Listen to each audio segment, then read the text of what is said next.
Have you ever looked at a pencil and thought, wow, what a simple tool? I mean, it's just a stick of wood with some graphite in it, right? But trust me, there's a whole lot more to it than meets the eye. We use them every single day for everything from jotting down notes to sketching out masterpieces. But have you ever stopped to wonder how that humble pencil actually came to be? In this video, we're going to take a deep dive into the fascinating world of pencil manufacturing. We'll uncover the secrets behind their creation, from the sourcing of raw materials to the intricate manufacturing processes. We'll also journey through time, exploring the history of pencils from ancient writing tools to the modern marvels we know and love today. Get ready to be amazed, because the journey of a pencil is a testament to human ingenuity and our never-ending quest for better tools. All right, let's kick things off by traveling way back in time. When we talk about the history of writing, we got to start with our ancient ancestors. I'm talking Egyptians, Greeks, Romans. These guys were writing on everything from papyrus to clay tablets. Now, they didn't have pencils exactly as we know them. Instead, they used something called a stylus.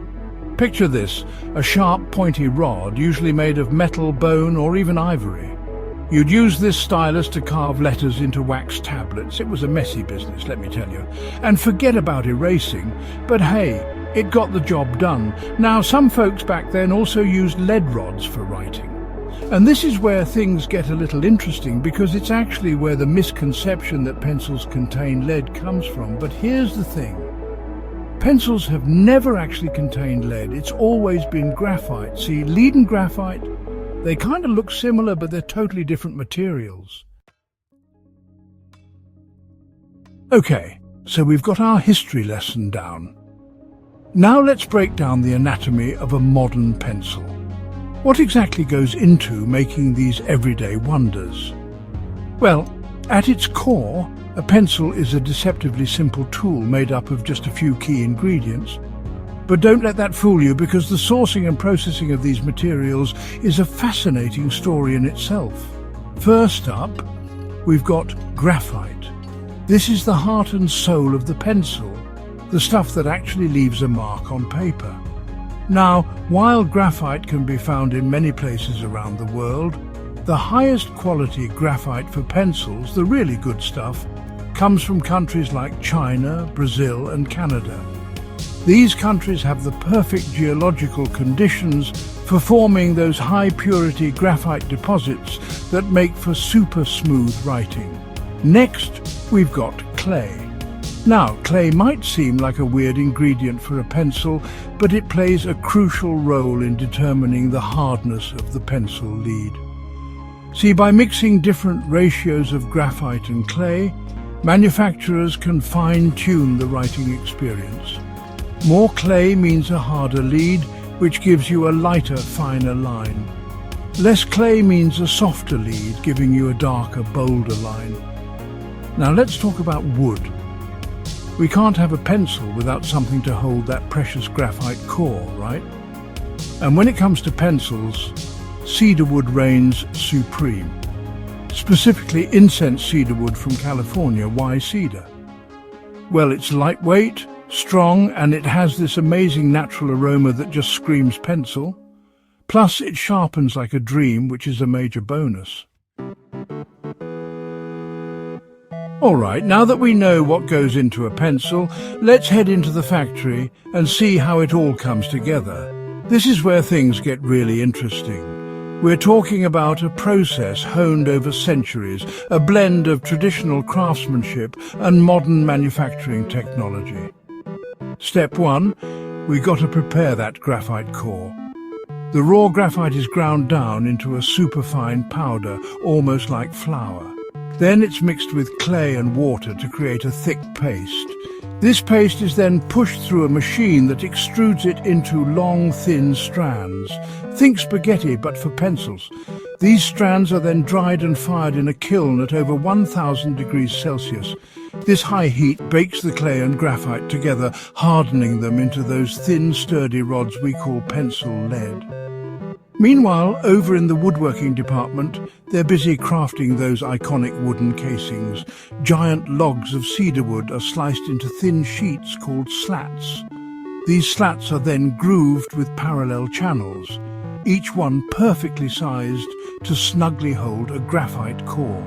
Next up, it's assembly time. The hardened graphite cores are carefully laid into the grooves of the wooden slats. Then, another slat is placed on top, sandwiching the graphite cores between them like a delicious writing sandwich. These wooden sandwiches are then pressed together under immense pressure and heat, bonding them together and creating those familiar rectangular blocks we see before they're shaped into pencils. Now it's time to give those blocks their iconic form. The blocks are fed through specialized machines that cut them into individual pencils, shaping them into those classic round, hexagonal or even triangular forms. Each shape has its own advantages, from ergonomics to preventing rolling. With the pencils shaped, it's time for a splash of colour. The pencils are dipped into paint, often that vibrant yellow we've come to associate with pencils. This tradition of yellow pencils actually started back in the 1890s and has become an industry standard. Of course, pencils come in all sorts of colours these days, but there's something classic about that bright yellow. While the paint dries, it's time to add the finishing touches. All right, now that we've covered the ins and outs of pencil manufacturing, let's take a break from the factory floor and have some fun with some incredible pencil facts. These are the kinds of tidbits that'll make you look at your pencil in a whole new light. Did you know that a single pencil, just one, can draw a line over 35 miles long? That's longer than a marathon. It's mind-boggling to think about how much potential lies within that humble wooden casing. And speaking of potential, over 14 billion pencils are produced every year. That's enough to circle the Earth over 50 times. It's a testament to the enduring popularity and versatility of this simple writing tool. Now, remember that iconic yellow colour we talked about? Well, it wasn't always the standard. That tradition was actually started by the Koh-i-Noor brand back in 1890. They chose yellow to symbolize luxury and high quality because, at the time, yellow was associated with the finest graphite, which came from China. All right, let's talk brands. Just like any tool, there are some names in the pencil world that have become synonymous with quality and craftsmanship. These are the brands that have been around for decades, even centuries, constantly innovating and refining their craft. First up, we've got Faber-Castell. These guys are legends in the pencil game. Founded way back in 1761, they've been making top-notch pencils for over 250 years. Their pencils are known for their smooth writing experience, durability, and that classic green and black design. Next, we've got Staedtler. Hailing from Germany, Staedtler is all about precision engineering. Their pencils are known for their consistent quality, sharp lines, and their commitment to sustainability. Over in North America, Dixon Ticonderoga is a household name. Their pencils, particularly the iconic yellow ones, are a staple in classrooms and offices across the continent. They're known for their affordability, reliability, and that satisfying cedarwood aroma. And of course, we can't forget Koh-i-Noor, the brand that brought us those first yellow pencils. They're still going strong today, producing a wide range of high-quality art and drawing pencils that are beloved by artists around the world. Now, within the world of pencils, there's a surprising amount of diversity.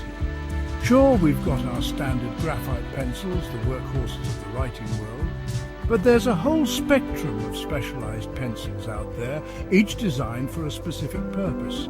For the artists among us, there are colored pencils available in a rainbow of hues.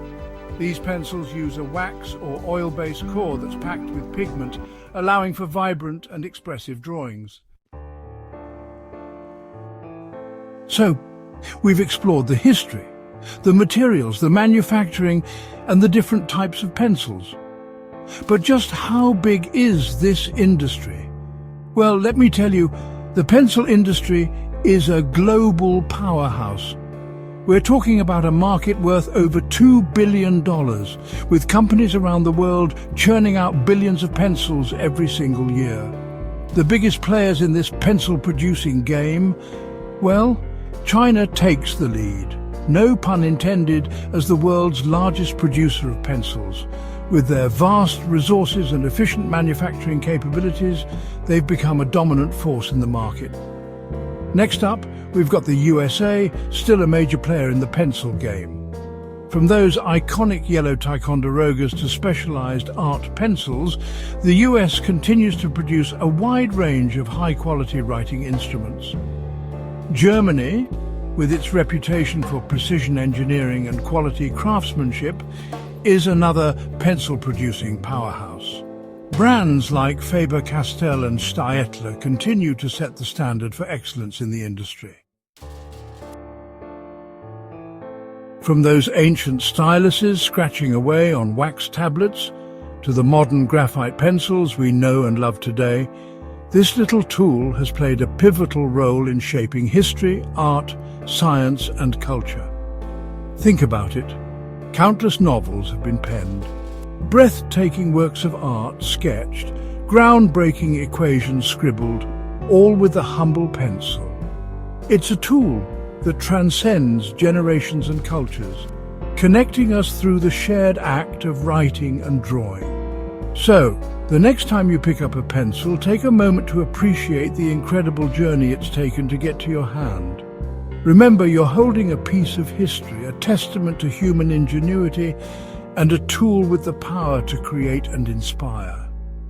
If you enjoyed this deep dive into the world of pencils, give this video a thumbs up, subscribe to the channel for more amazing content, and let me know in the comments down below.